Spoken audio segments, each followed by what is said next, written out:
يا أرحم الراحمين فرج على المسلمين وما لنا ربنا سواك يا حسبنا يا ذا العلا والغنى ويا قوي يا متين يا أرحم الراحمين يا أرحم الراحمين يا أرحم الراحمين فرج على المسلمين اللهم صل وسلم وبارك عليه.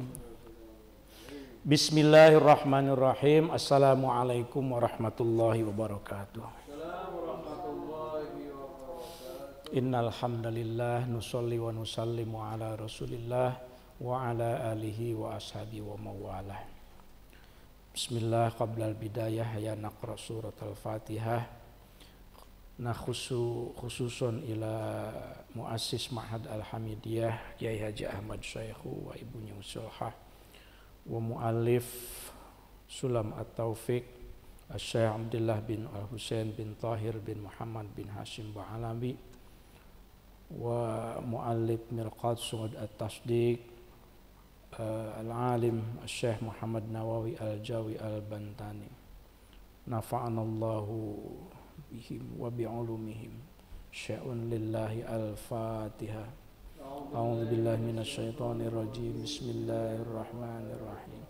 Alhamdulillahi rabbil alamin arrahmanir rahim maliki yaumiddin. Iyyaka na'budu wa iyyaka nasta'in ihdinas siratal mustaqim. Shiratal ladzina an'amta 'alaihim ghairil maghdubi 'alaihim waladdallin.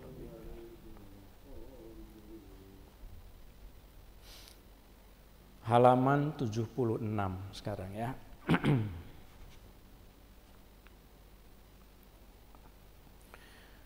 Bismillahirrahmanirrahim. Qala al-mu'allif rahimahullah nafa'anallahu bihi wa bi'ulumihi fid daraini amin ya rabbal alamin. Faslun utawi ini satu fasal. Ai hadza faslun. Fasal ini merupakan lanjutan dari bab tentang ba'du ma'asi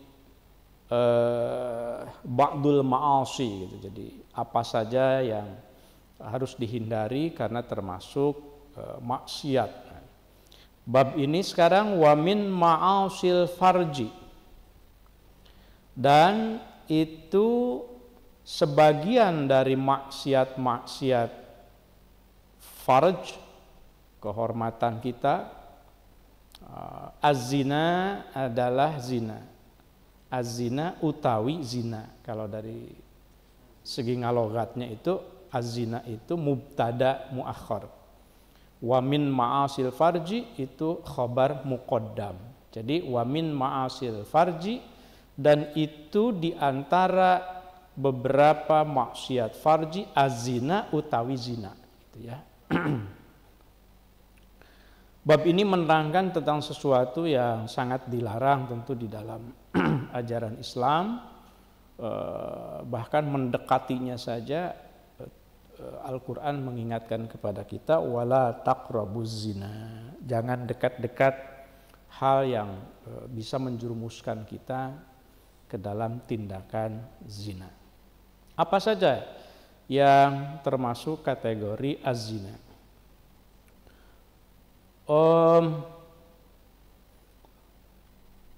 Apa ini? Pertama az-zina tadi ya. Wa min ma'asil farji, pertama zina. Zina itu, ini ada hadis yang dikutip oleh Rasulullah SAW di sini. Inna zina ya'tuna itu dhamirhum ya. Berarti bukan az-zina itu. Az-zina itu kan kalau az-zina mufrad, kata benda. Az-zunat. Berarti az-zunat itu la'ala shawab, mungkin itu kelewat. Ada di tengahnya yang setelah faslun. Inna zunata ya'tuna yaumal qiyamah tusta'allu furujuhum narun. Orang-orang yang berzina itu nanti pada hari kiamat itu akan dinyalakan kemaluannya itu dengan api.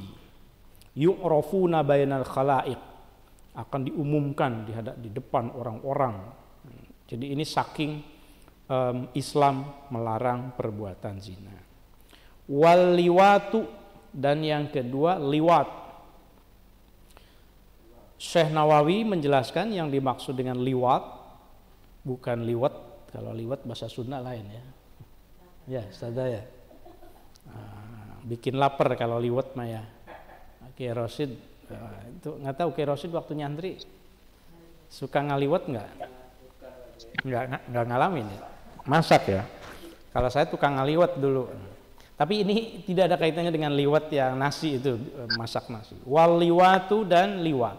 Liwat itu adalah ilajul hasyafati au qadriha fi duburi dzakarin au unta. Naudzubillah. Memasukkan hasyafah, kemaluan laki-laki, au qadriha. Qadriha itu kalau dulu saya ketika ngaji, ini qadriha itu maksudnya apa? Qadriha itu kan ukuran, seukuran hasyafah. Hasyafah itu kan ya mohon maaf, kemaluan laki-laki gitu ya. Nah, qadriha itu seukurannya. Dulu guru saya menjelaskan itu maksudnya seandainya waktu kecil itu kemaluan si anak ini dipatok ayam katanya gitu. Sehingga tinggal sepotong. Qadriha itu maksudnya seukuran dari hasyafah. Memasukkan hasyafah fi duburin, di dalam anus, fi duburi dzakarin, di dalam anus laki-laki, au unsa atau perempuan. Liwat ini namanya. Jadi ini yang dikecam pada masa Nabi Lut ya. Kita lihat ada satu hadis yang diriwayatkan di tengahnya.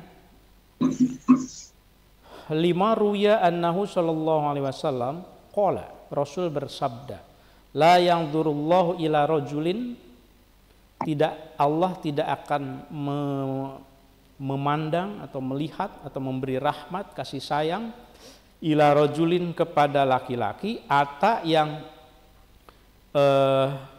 mendatangi, mempergauli rajulan, laki-laki lagi, awim ro'atin, atau perempuan, fid duburi, melalui duburnya. Bahkan di dalam hadis yang lain, man mata wa huwa ya'lamu amala qaumi Lut lam yalbas fi qabrihi illa sa'ah wahidah. Barang siapa yang meninggal dan dia pernah melakukan apa sih namanya? Liwat itu. Bahasa Indonesianya apa? Sodomi. Maaf, sodomi. Kata Rasul, barang siapa yang meninggal lalu ia pernah melakukan sodomi, maka dikuburnya, lam yalbas fi qabri illa sa'atan wahidah, dia dikuburnya akan hanya sebentar saja, lalu Allah akan mengutus malaikat yang akan segera memberikan hukuman siksaan yang sangat berat baginya gitu ya. Itu kaumnya Nabi Lut pada saat itu membangkang, melakukan sodomi. Itu yang dimaksud dengan liwat. Naudzubillah. Wa yuhaddu, apa nih hukumannya? Wa yuhaddu, dan dihad. Dihukum siapa? Al-hurru, orang yang merdeka, al-muhsinu, orang yang sudah menikah. Muhsin itu artinya sudah menikah ya. Sudah menikah, dzakaron, baik laki-laki, au unsa, atau perempuan.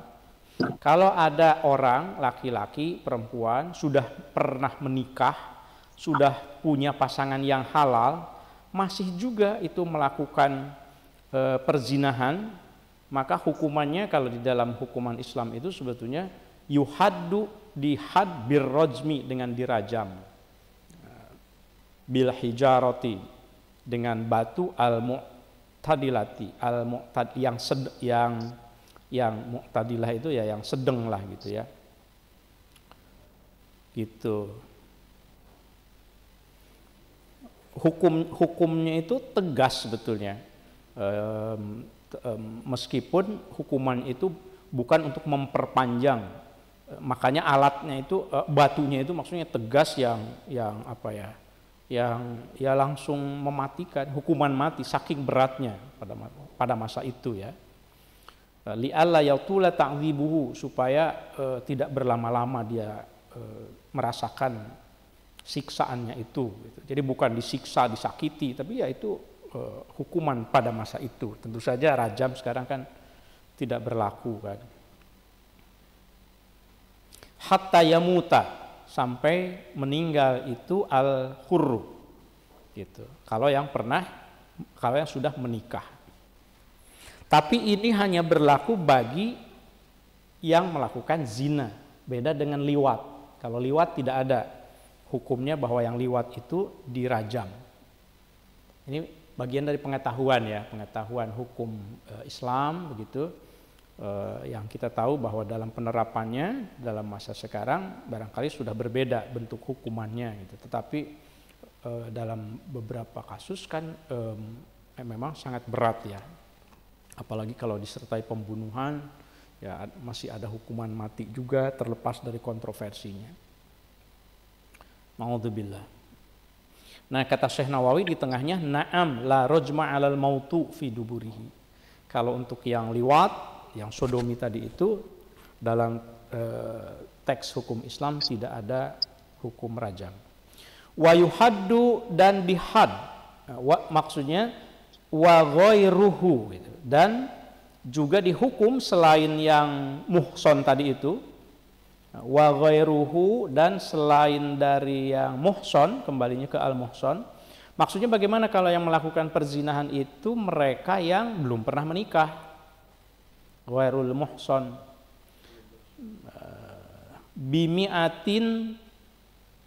bimi'ati jaldah, dengan 100 kali cambukan. Tidak dirajam tapi dicambuk 100 kali. Di dalam Al-Quran Allah mengatakan az-zaniyatu waz-zani fajlidu kulla wahidin minhuma mi'ata jaldatin.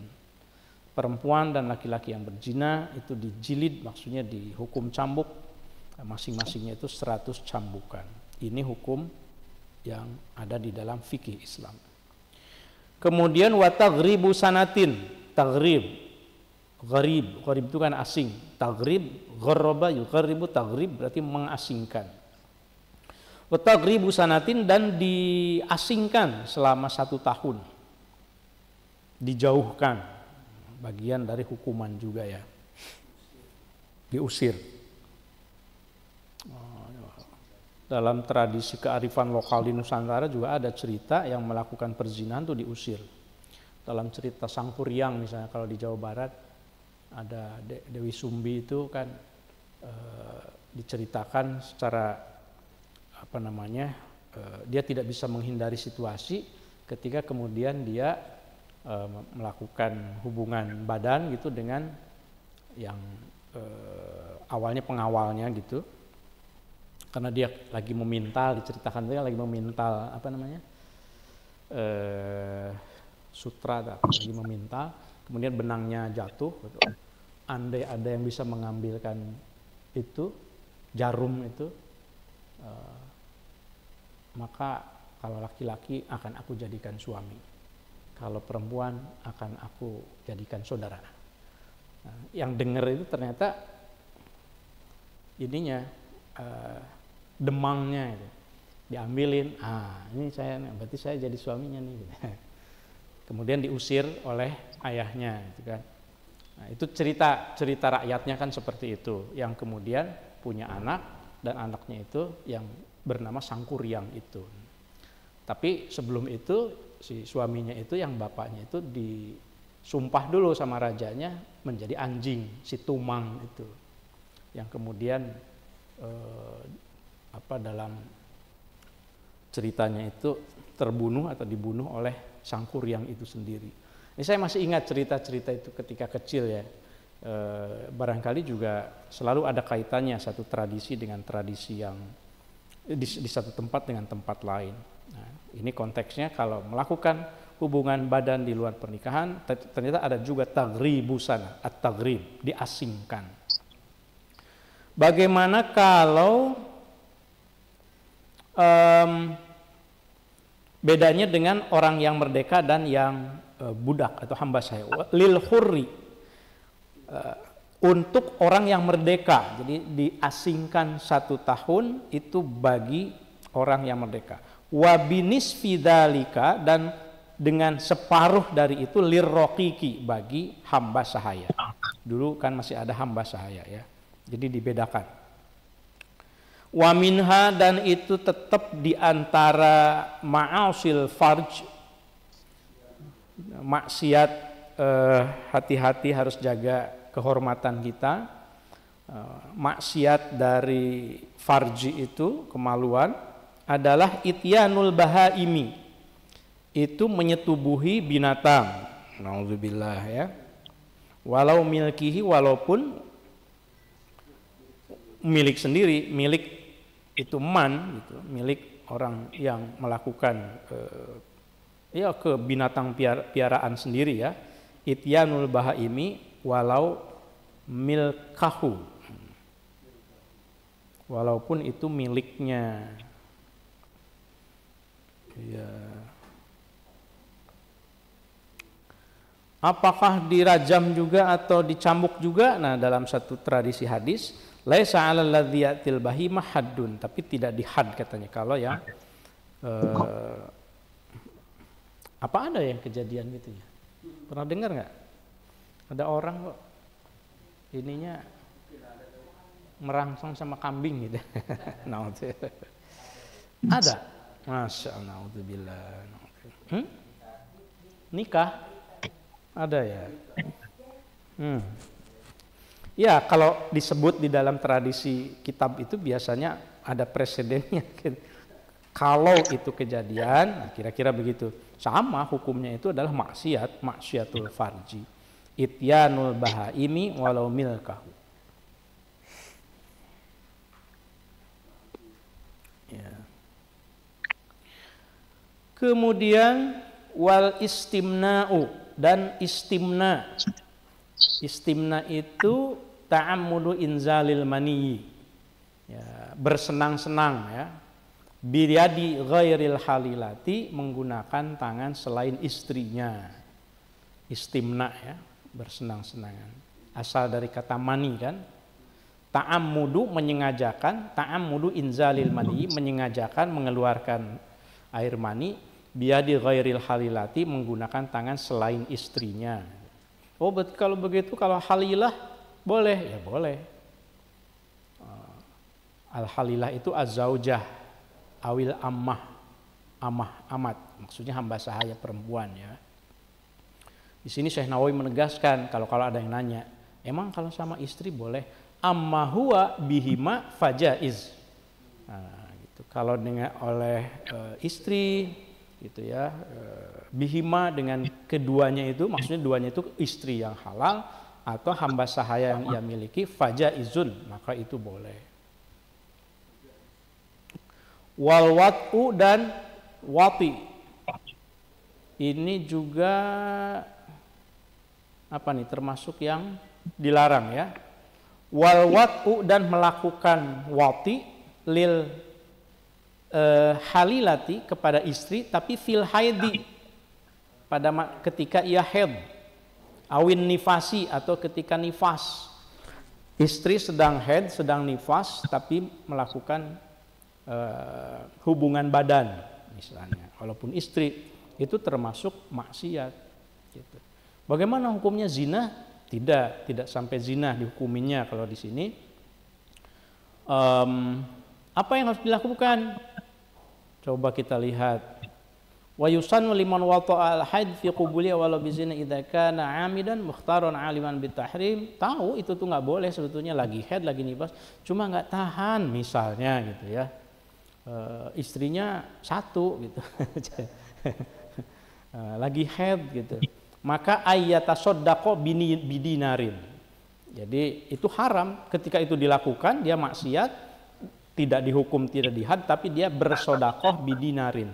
Dinar itu simbol uang emas, jadi sodakoh dengan yang yang paling tinggi gitu, sebisa yang semaksimal yang ia bisa bersodakoh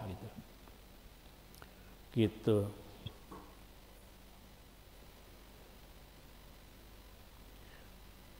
Wa yastamiru ilal ghusli fa idza wa bainal.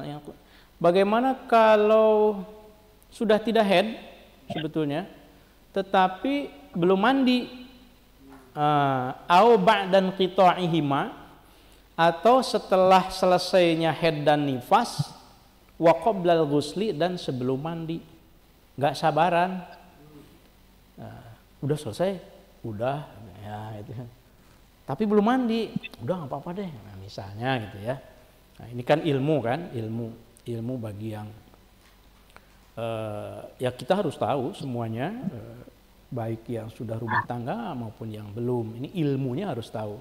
Apalagi kita sebagai pengajar di pesantren, pendidikan seksual itu penting buat anak-anak, ketimbang anak-anak tidak mengetahui. Jadi kalau kita, apalagi kita di pesantren Alhamdulillah, ini pesantren modern, pesantren di kota gitu ya, pendidikan seksual itu salah satunya dengan ngaji fikih yang seperti ini itu banyak manfaatnya. Pertama, supaya anak santri mengetahui bagian tubuh mana yang harus dilindungi, bagian tubuh dirinya yang harus dilindungi, itu satu. Yang kedua, pendidikan seksual itu diperlukan untuk memberitahu kepada anak, kepada santri, bagian tubuh orang lain yang mana yang tidak boleh kita akses gitu, kita sentuh gitu. Jadi untuk dirinya, kemudian untuk orang lain. Yang ketiga, pendidikan seksual atau fikih seksual itu penting, itu untuk dia harus mengetahui ketika terjadi sesuatu atas pelanggaran yang pertama dan kedua tadi itu, apa yang harus dia lakukan gitu. Mengadu kemana gitu ya, tidak apakah menyembunyikan, diam, atau harus, itu tujuannya. Makanya pendidikan seksual itu, jadi kalau pas ngaji fikih yang seperti ini itu harus ditempatkan dalam konteks pendidikan seksual tadi itu. Jadi anak harus tahu bagian tubuh dirinya yang harus dia lindungi, bagian tubuh orang lain yang tidak boleh dia akses, baik itu sejenis maupun lawan jenis begitu, dan apa yang harus dilakukan ketika terjadi sesuatu ya. Naudzubillah tentu.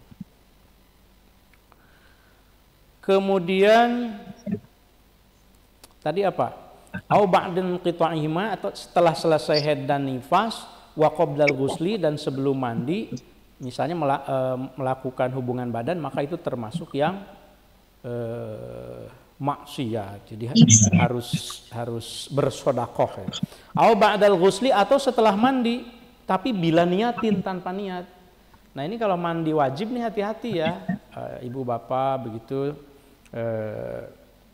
Kalau mandi wajib gampang sekali sebetulnya mandi wajib itu, karena tidak seperti wudhu kan. Kalau wudhu kan tertib kan, harus tangan dulu, kemudian mulut, hidung, kemudian niat ketika inda ghusli awwali juz'in minal wajhi, ketika air menyentuh wajah, kulit wajah, di situ niat.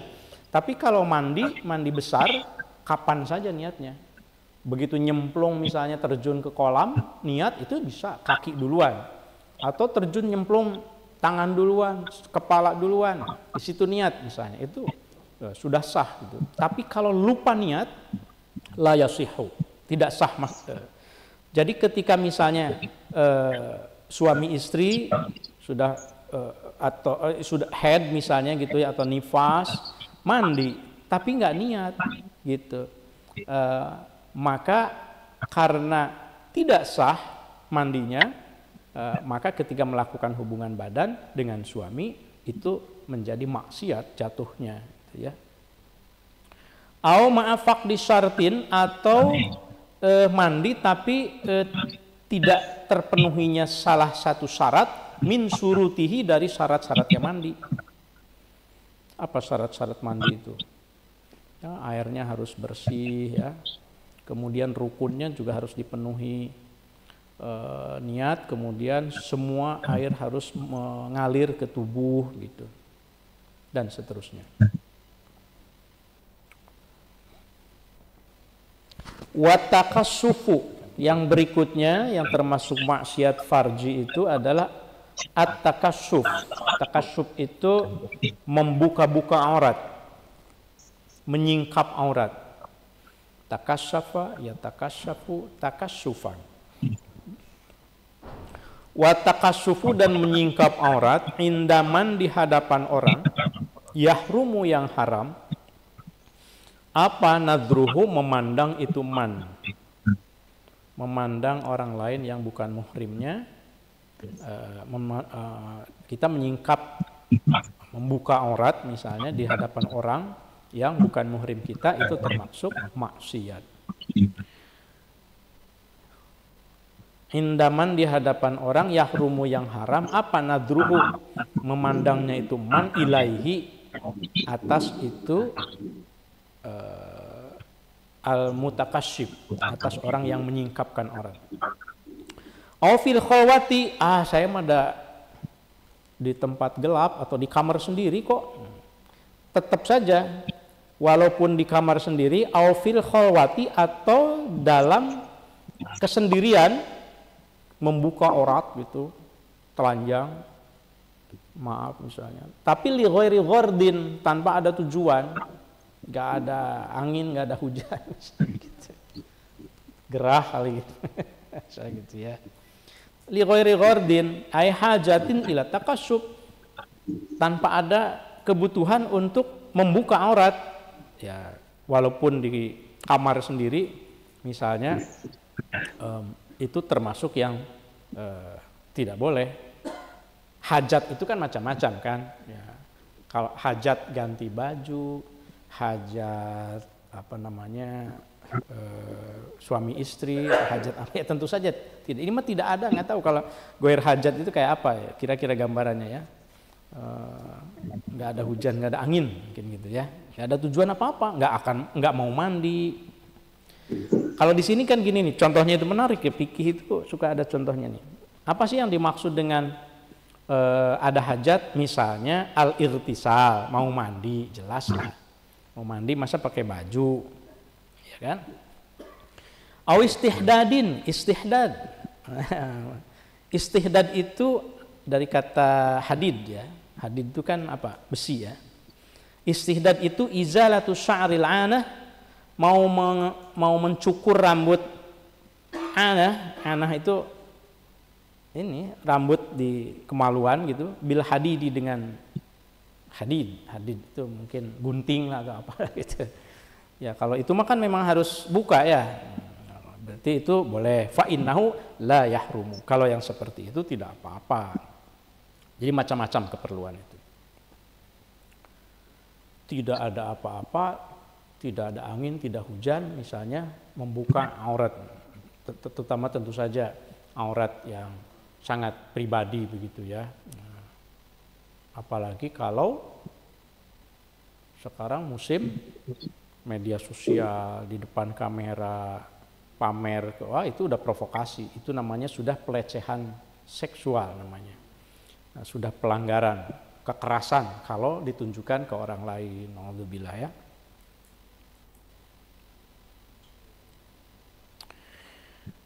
Wastiqbalul qiblati. Nah, ini ada lagi nih yang tidak boleh nih.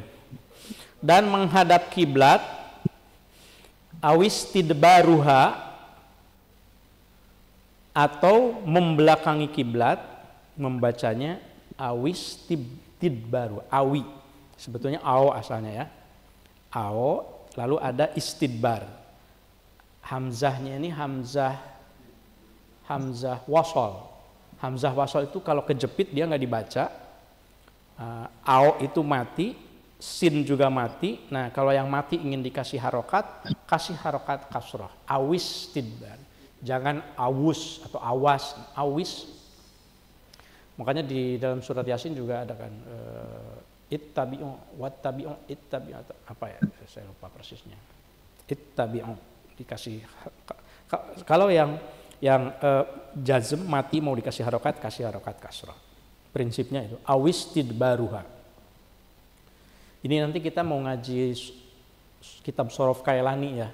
Insya Allah kita mulai, saya nggak tahu Ustadz Ridwan apakah besok atau besok tuh, kalau tabarukan kan jadinya Kamis ya, Kamis, terus ngaji Shorofnya besok ya, kalau jadi ya, insya Allah ganti ini dari Ustadz Ridwan infonya ada.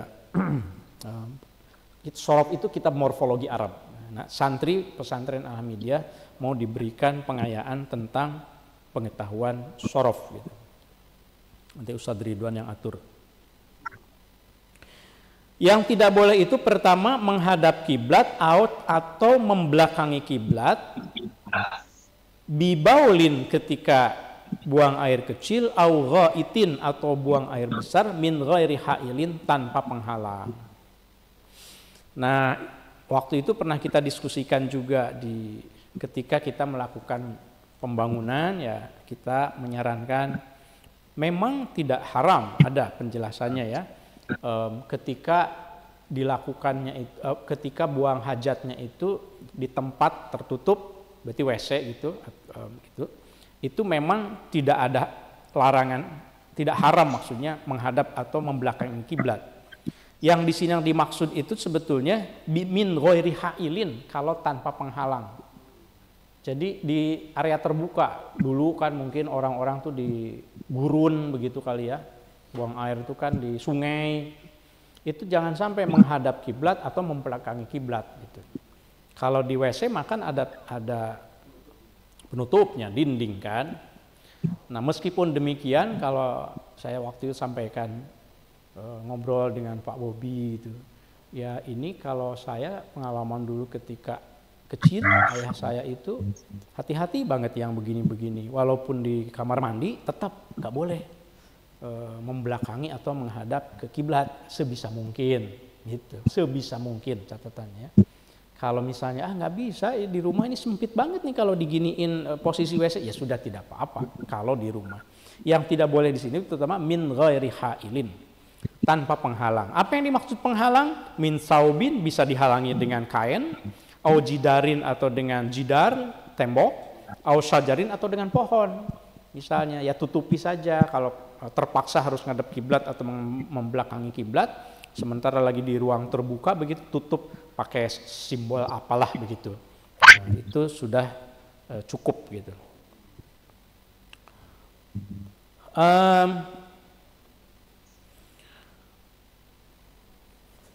Wakana, dan ada apa nih? Apa nih yang ada? Min ghairi hailin au kana.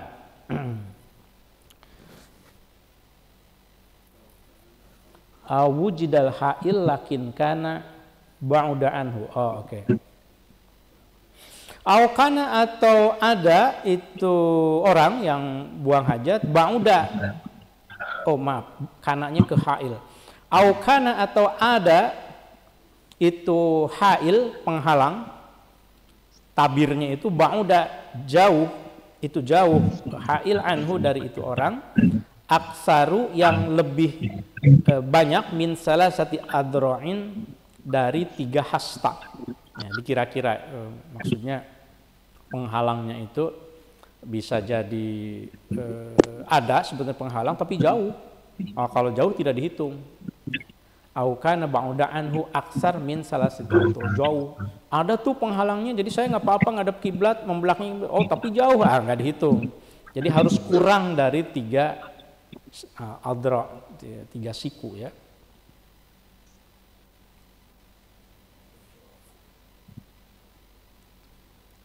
Aukana, atau ada itu al-hail, penghalangnya itu aqalla. Oh tadi aksaro, berarti tadi itu. Karena ba'uda'anu aksar. Aukana, atau ada penghalangnya itu aqalla, itu lebih sedikit min sulusai dhira'in, daripada 2/3 dhira'. Fayahrumu, maka haram, apa dzalika, itu istiqbal. Illa fil muaddi. Nah ini katanya, kecuali di tempat yang dibiasakan. Al-muaddi itu yang disediakan maksudnya. illa fil muaddi lidzalika, kecuali di tempat yang disediakan lidzalika untuk buang hajat seperti toilet. Kalau itu fala yahrumu, tidak haram menghadap ke kiblat, membelakangi kiblat, tidak apa-apa. Tapi alhamdulillah di Alhamdulillah sekarang kan toiletnya, WC-nya menghadap selatan atau utara gitu. Jadi tidak menghadap kiblat itu bentuk kehati-hatian. Arsitektur itu kan juga bisa diberi nilai, values gitu ya. Betapapun secara hukum tidak apa-apa kalau di ruangan tertutup menghadap atau membelakangi kiblat, tapi ada values yang sebaiknya itu lebih utama, lebih hati-hati, mungkin begitu ya. Coba cek di rumahnya masing-masing para jemaah, klosetnya ngadep kiblat atau membelakangi kiblat atau tidak. Tapi jangan dibongkar. Kalau ternyata habis ngaji dicek, pasti ingat nih masing-masing kan. Ya jangan dibongkar, karena saya juga mengalami punya gitu. Satu ini udah pernah di ngadepnya itu selatan utara, tapi sempit sekali kan, itu ini kecil gitu ya. Akhirnya ya sudah barat timur lagi, tapi di dalam ruangan tidak apa-apa. Nah ini enaknya ilmu itu kan begitu, kalau tahu ya jadi ya bisa begitu, bisa begini. Wat-taghawutu, apalagi nih yang tidak boleh? At-taghawut. At-taghawut itu adalah buang hajat alal qabri, di atas kuburan. Sama, kencing di atas kuburan, duduk di atas kuburan dengan sengaja, itu tidak boleh. Nginjak-nginjak gitu, makanya ya kecuali kalau nggak bisa dihindari gitu ya. Kadang-kadang numpuk begitu terus nggak ketahuan ternyata ini tuh makam sebetulnya gitu.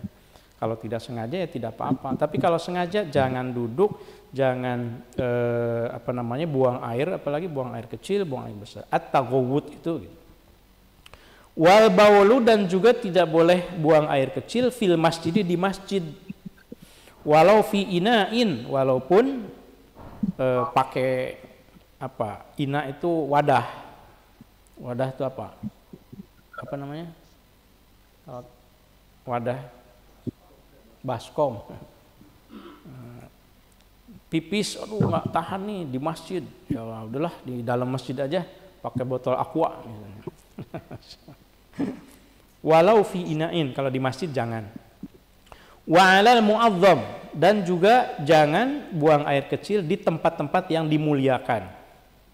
Misalnya seperti tempat jumroh, masyair ya, di tempat sa'i, sofa, marwah gitu. Itu tidak boleh, kecuali bi khilafi Arafata, kecuali di Arafah, kecuali di Muzdalifah, kecuali di Mina. Kalau itu memang luas tempatnya dan memang diperuntukkan untuk tinggal kan gitu.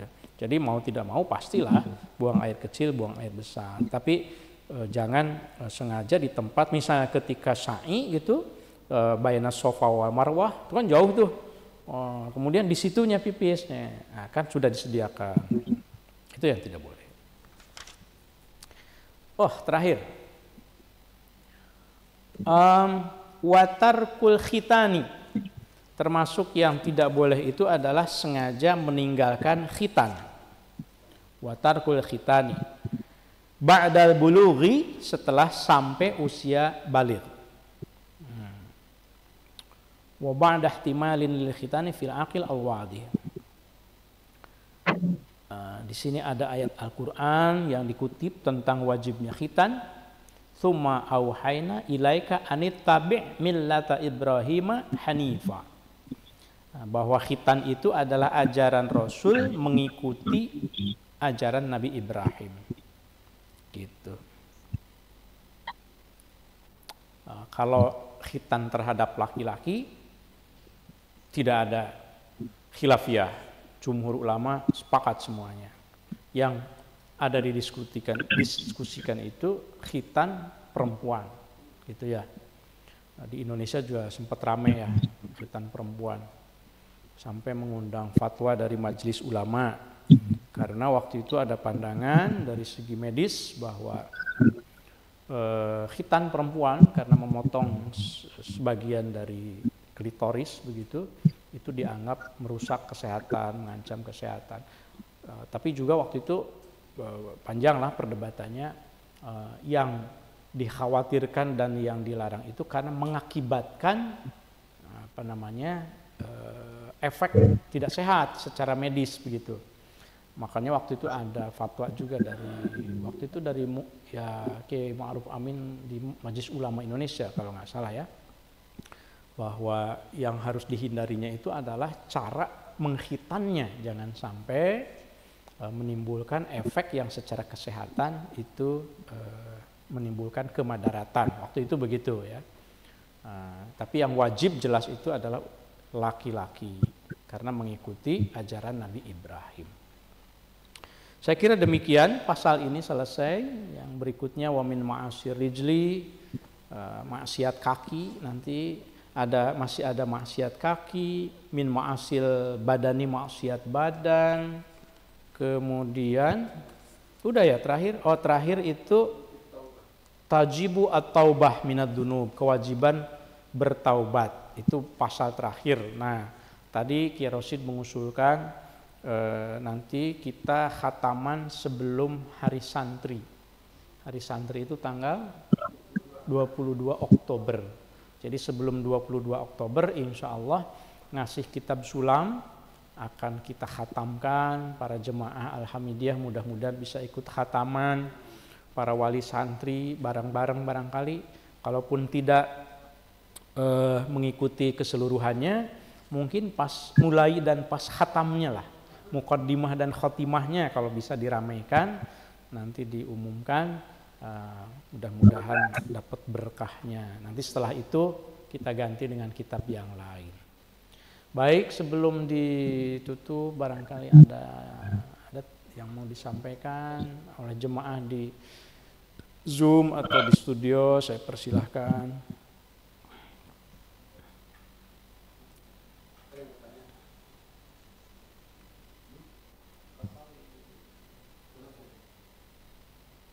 Ya, di Zoom tidak ada. Dari jemaah di studio ada?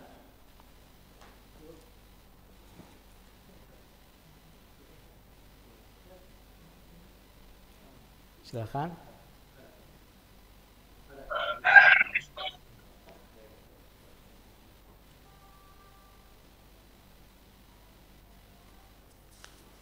Belum nyampe katanya. Kata ustazahnya belum nyampe ilmunya katanya. Ya. Alhamdulillah Kiai Rosid hadir, terima kasih. Contoh yang sangat baik dari wakil kepala pengasuh. Kiai Rosid itu sebetulnya ya ngaji ikut hadir maksudnya di studio bukan karena belum ngajinya, tetapi memberi teladan kepada para pembina, kepada para ustadz, para ustadzah, guru, bahwa duduk di majelis taklim bersama-sama itu insya Allah mendapat kebaikan gitu ya, bersama-sama. Jadi kita harapkan para pembina, ustadz, ustadzah, jadikan ngasuh ini sebagai media ngasah ilmu yang sudah kita dapatkan. Pasti sudah pada ngaji lah, sudah khatam ya, Sulam Taufik ini kan kitab dasar. Insya Allah dengan terus kita asah, ilmunya tidak hilang, tambah mungkin kita terus mendapat keberkahan. Baik para jemaah sekalian, kita cukupkan ya. Terima kasih kepada para wali santri juga yang sudah hadir. Saya lihat banyak bunda yang hadir di ngasuh ini. Insya Allah mudah-mudahan kita nanti bisa ngajinya langsung ya, mungkin di masjid. Nanti sedang kita atur ini teknisnya supaya ada pengajian juga dengan para wali santri secara langsung melalui ngasuh kita ini. Nanti kan hari Ahad ya akan ada silaturahmi dengan para wali santri, diatur mungkin bergiliran kelasnya begitu. supaya kita bisa diskusikan bersama apa yang bisa dilakukan untuk kemanfaatan ngaji di pesantren ini. Demikian kita baca sholawat, kita baca ya Arhamar Rahimin bersama-sama. Ya Arhamar Rahimin, Ya Arhamar Rahimin, Ya Arhamar Rahimin, Farrij 'alal muslimin. Ya Rabbana Ya Karim, Ya Rabbana Ya Rahim, Antal Jawadul Halim, wa anta ni'mal mu'in.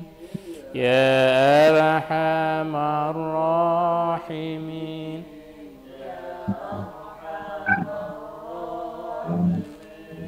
Ya Arhamar Rahimin, Farrij 'alal muslimin, wa laysa narju siwak, fadrik ilahi darak, qablal fana wal halak, ya ummu dunya wa din.